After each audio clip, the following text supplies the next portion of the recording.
Hey guys, welcome to Boxing Squad for boxing news and views from around the internet. And a heavyweight news mashup video today, starting with Adam Kownacki, the Polish-American heavyweight contender, who has been confirmed via Inside at PBC Boxing to be headlining a card on March 7th at the Bakole Center in New York. His last outing was a 12-round decision over Chris Arreola in August. So the opponent still TBC for Adam Kownacki, but I do have a suspicion that it might be Christian Hammer. So Hammer, the Romanian heavyweight, has materialized out of nowhere into the WBA rankings at number 6. Currently, Adam Kownacki is number 3. And you could see that potentially being ordered as an eliminator of some sort, with the winner potentially mandated to face one of the various WBA champions. There's Joe Joyce, the gold champion, Manuel Char, the regular champion. You have the interim champion, Trevor Bryan, and the super champion, which is Anthony Joshua. So number 3 versus number 6, potentially Christian Hammer. I'm not saying this is going to be the fight, but this is just me following a couple of breadcrumbs here via the latest WBA rankings, which I'll cover off in another video. So if it is Kownacki and then Christian Hammer, that's a decent sort of fight. It's the sort of fight where, because of the politics of the sport, it makes a lot of sense. And what I mean by that is Adam Kownacki is the next guy in the PBC stable ready for a title shot. He's got decent rankings pretty much across the board in different sanctioning bodies, not a mandatory in any at the moment, but he's ready for a title shot. They're effectively going to keep him warm and ready for a title shot when and if it's sort of the opportunity presents itself. Potentially not in 2020, it might be 2021 at the earliest. So they need to have him in against guys where there's a certain level of risk, but not too much risk, because they don't want to burn off his chance of a heavyweight title shot whenever it may actually arise. So Christian Hammer, he fought Luis Ortiz in March 2019 and actually gave a good account of himself, gave Luis Ortiz some trouble in spots, ultimately Luis Ortiz winning that fight.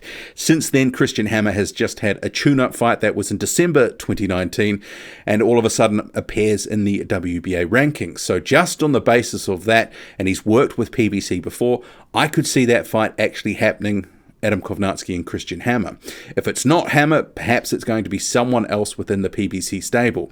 But given Kownacki has fought most of the guys in the PBC stable of any note, say Charles Martin, Gerald Washington, for example, he also fought Artur Spilka when he was with the PBC. You know, he'd run through a lot of the guys. Maybe Dominic Brazil, perhaps that could be an opponent for Adam Kownacki. And I think that would be another sort of similar fight to the Arreola one, where it would be basically a slugfest of sorts, and it could be a very entertaining fight.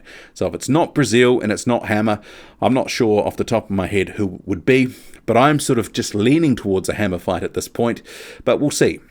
Moving on, Teddy Atlas says that Deontay Wilder has more room to improve than Tyson Fury in the rematch, which is going to be on February the 22nd, 2020. So in the first fight, Deontay Wilder, a bit wild and ragged, finding fresh air most of the night, missing a lot of his right hands and gassing out to some extent later in the fight because of it. And ultimately, that one ended in a draw. Wilder did catch up with Fury late in the fight in round 9 and then in round 12, dropping Fury heavily in that final round, ultimately a draw. But Teddy Atlas on his program, The Fight, says Wilder and Fury in the rematch, Fury couldn't have boxed better except for those 2 mistakes. In some ways, he couldn't have done more than he did in that fight. So it's going to be hard for him. Wilder could do more. There are so many more things. Maybe he can't learn no more, or maybe he's gotten to the point where he's not learning. But there is more room from Wilder to get better. Fury just has to not make any mistakes, but he can't do too much more than he did that night. In some ways, I would favour Wilder in that way. He can have a better performance. Those were Teddy Atlas's statements regarding the Wilder and Fury rematch in February. And to a large extent, I agree with Atlas that there is more room in terms of the performance side. I don't actually think Deontay Wilder can get better. He pretty much is what he is at this point, but he didn't necessarily execute in that first fight. He has made no secret he went away from his game plan. He was eager to knock Tyson Fury out, and as he stated after the fight, that led him to go away from the game plan, get anxious, and he didn't do what he wanted to do, which was work the jab, work the body, try to work to the game plan that his corner had set. So if he's able to be more disciplined for the rematch, that may lead to a better in-ring performance. So he may not necessarily be better than he was the first time around, but he could have a better performance if he does actually execute the way that his corner, his team, is asking him to do. So, you see what I mean. Tyson Fury, there is an argument from a lot of fans that his fitness and where he was at just over a year ago for that first fight in December 2018, that he still had some room to improve because he was only 6 months back into his comeback. So we shall see, because Fury has been back 18 months now. 2 fights in 2019, looked good in the Schwartz fight, didn't look so good in the Wannen fight, but still got the victory despite the cuts. So there's an argument either way about both being better in the rematch, and I think both probably will be better, and maybe that'll offset some of what the other is doing. But it's an interesting fight for all the reasons that everyone always talks about. Deontay Wilder only needs to have a few seconds to get his work done, whereas Tyson Fury will have to avoid making mistakes. And can he, later in the fight, maintain the sort of concentration? We saw late in that first one, he got dropped in the 9th and the 12th rounds. He also got hit by Otto Wada in the 12th round as well. So a few question marks there, but I think both will be better, and it might be just more executing on the night. It looks like Murat Gassiev will make his long-awaited maiden fight at heavyweight in February. So see here on screen, so Steve Kim tweeting, so according to Abel Sanchez, Murat Gassiev will be on the Mikey Garcia-Jesse Vargas card on Feb 29 in Frisco, Texas. Says that Gassiev looks very strong, around 225, 228. Really likes the way he's looking in camp. And it will be good to see Murat Gassiev at the weight, having that first fight against who we don't know yet. It's not official that he's going to be fighting on that card, but he will be making his maiden fight sometime in 2020. And he's effectively been out of the ring for the best part of 2 years now. So he fought in the World Boxing Super Series final against Alexander Usyk, but since then, injury has sort of hobbled his foray into the heavyweight division. Multiple injuries since that loss to Alexander Usyk as he's worked his way up to the new weight. In training, he was meant to fight Joey DeWecco a couple of times, never panned out. So by the time he gets in the ring, it'll be close to 2 years out of the ring, or the best part of 2 years at least, about 20, 21 months, something like that. So it'll be interesting to see how he looks at 225, 228. He's a guy that is a power puncher that I'm looking forward to seeing, because if he's matched right against guys that don't necessarily offer too much movement, I think he can get a lot of highlight reel knockouts and be in some really good fights and really good performances. But against movers like an Usyk, we've already seen that you can nullify what Murat Gassiev does if you keep him on the move. Don't let him set his feet.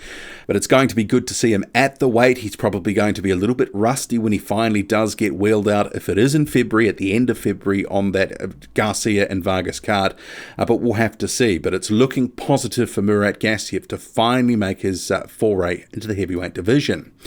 And just finishing with some comments from Billy Nelson, who says that his fighter Martin Bakole will stop Efe Ajagba, and quickly. So in an exchange with a fan, Billy Nelson, see here on screen, there's a couple of them that I wanted to point to.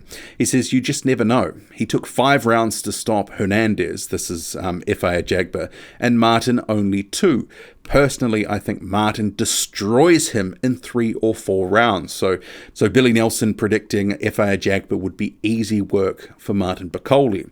And then in this tweet that's above it, he says, I assure Martin punches very, very hard. Ajagba is a very upright fighter. Yes, good puncher, but relies on it, whereas Martin would break him up and stop him very quickly. It's Billy Nelson, the manager and trainer for Martin Bakole, who had a really good year in 2019 and it went largely under the radar. You may recall a lot of hype and buzz about Martin Bakole 2017, 2018, a lot of sparring stories from gyms in the UK, and then he fought Michael Hunter and lost, and the air really went out of the Martin Bakole balloon. But since then, he's had good wins against, say, the likes of Rodney Hernandez, as referenced by Billy Nelson, and a very good win where he battered Marius Wok, ended up stopping Wok on his feet. And those sorts of performances haven't generated the sort of hype and buzz for Martin Bakole that you might expect of a guy who really does punch very hard and seemingly is getting a lot better.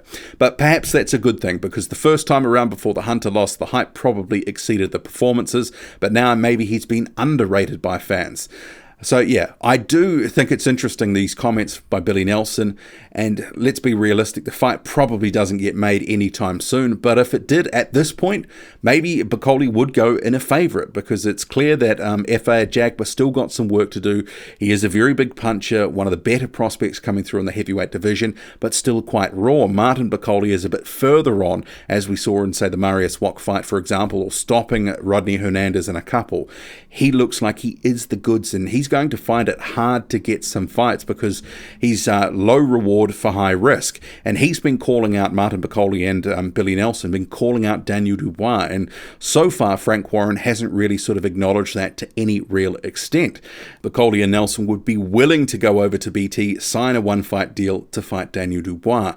Interesting stuff. I mean, I think Martin Bakole is a guy at the end of this year will have a lot more sort of fans coming behind what he's doing and the repertoire that he's building in the heavyweight division. What do you make of it all? Who would you pick out of those two to win right now or win in 2 years? I think in a couple of years, Ajagba would be a tougher proposition. But right now, maybe Bakole does have the edge. But drop a comment, loud and often. Hit like, hit subscribe, follow me on Twitter. Boxing_squared. I'm out.